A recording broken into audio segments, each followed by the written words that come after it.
So you don't use Google Workspace, but you need to use some Google services, and you don't want to create yet another @gmail.com account. Well, you can use Google services with your own email address, even if you're on an Outlook 365 or your email is hosted elsewhere, and I'm going to show you how. So the first step is to go to accounts.google.com, and it will redirect you into the login page for Google.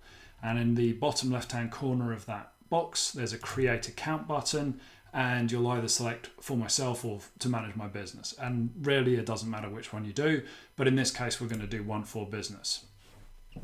So you'll type in your name, and you're going to not use this box that ends in @gmail.com. You're going to click this link that says use my current email address instead. And if you do that, you can then type in your normal business address, obviously using your name rather than an alias probably. But once you've done that and you have put a password in as well, you'll get a confirmation email to confirm your email address. But that will then be how you log into anything Google under your business domain and your business email address.